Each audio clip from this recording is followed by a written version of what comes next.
महाविकास आघाडी आणि मनसेचं शिष्टमंडळ आज केंद्रीय निवडणूक आयुक्तांची भेट घेणार आहे। मुख्य निवडणूक आयुक्त ज्ञानेश कुमार आणि इतर प्रमुख आयुक्तांची ते चर्चा करतील। महाराष्ट्रामधील मतदार याद्यांमध्ये घोळ झाल्याचा आरोप करत ही भेट घेणार असल्याचे कळत आहे। अनेक ठिकाणी बोगस मतदार असल्याचा विरोधी पक्षांनी आरोप केलेला आहे। आणि या संदर्भात सविस्तर आमचे प्रतिनिधी शिवाजी काळे आपल्या सोबत आहेत। शिवाजी, मतदार यादीमधील कथित घोळासंदर्भात आता विरोधी पक्ष जे आहेत किंवा शिष्टमंडळ बोलूया, कोणते विशिष्ट पुरावे आयोगाला सादर करण्याची शक्यता वर्तवली जाते?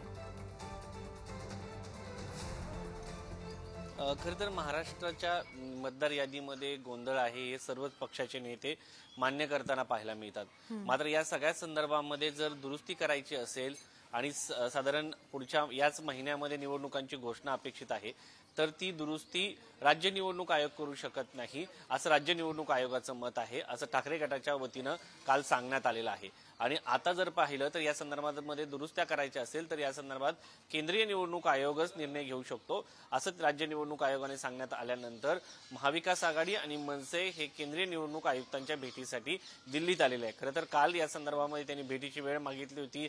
या संदर्भामध्ये ठाकरे गटाचे खासदार अनिल देसाई आणि अरविंद सावंत यांनी निवडणूक आयोगामध्ये ठिया मांडल्याचं आपण पाहिलं होतं। त्यानंतर केंद्रीय निवडणूक आयोगाकडून त्यांना भेटीची वेळ देण्यात आलेली आहे आणि आज सकाळी 11 वाजता या संदर्भामध्ये भेट होणार आहे। या भेटीच्या शिष्टमंडळामध्ये मनसेचे नेते बाळा नांदगावकर, त्यानंतर नितीन सरदेसाई, काँग्रेसच्या वतीनं अतुल लोंढे पाटील हे उपस्थित असणार आहे, तर ठाकरे गटाच्या वतीनं अरविंद सावंत आणि अनिल देसाई हे उपस्थित असणार आहे। राष्ट्रवादीच्या वतीनं राजीव झा म्हणून आहेत, ते दिल्लीचं काम पाहतात, ते देखील उपस्थित असण्याचं सांगण्यात येत आहे। एकंदरीत पाहिलं तर मतदार याद्यांमधील दुरुस्ती होणं अपेक्षित आहे असं या महाविकास आघाडी आणि नवनिर्माण जी मनसे आहे, मनसे पक्षाचं म्हणणं आहे। तर आता या संदर्भामध्ये केंद्रीय निवडणूक आयोग काय भूमिका घेतो, दुरुस्त्या होणं अपेक्षित असल्याचं भाजपच्या वतीनं काल आशिष शेलार यांच्याकडनं देखील त्याच पद्धतीचं स्टेटमेंट आलं आहे।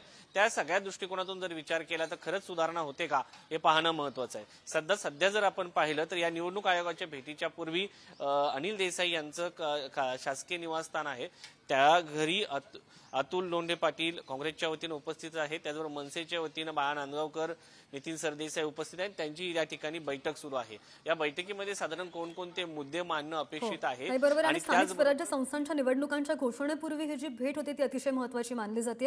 अपडेट घेत राहू शिवाजी, धन्यवाद दिलेल्या सगळ्या सविस्तर माहितीसाठी।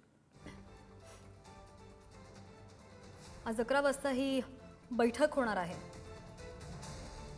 या पद्धतीचे घोळ मतदार याद्यांमध्ये झालेले आहे। दुबार मतदान असेल, डुप्लिकेट मतदान असेल, एक फोटो वेगवेगळे नाव असेल, अशा पद्धतीनं महाराष्ट्राची निवडणूक जी आहे ती चोरण्यात आलेली आहे। निवडणूक आयोग याची भेट सर्वपक्षीय प्रतिनिधी मंडळ जे आहे ती भेट घेणार आहोत आणि त्यांच्यासमोर हे सगळे पुरावे पुन्हा ठेवणार आहोत। ज्या निवडणुका होऊ घातलेल्या आहे त्या निवडणुका या शुद्ध यादीवर घेतल्या जाव्या, योग्य मतदारांना त्यांचा अधिकार जो आहे तो मिळावा। दुबार मतदान, डुप्लिकेट मतदान, जे काही घोळ आहेत ते घोळ सगळे दूर करावे आणि मगच निवडणुका घ्याव्या, अशा पद्धतीची मागणी आमची असणार आहे।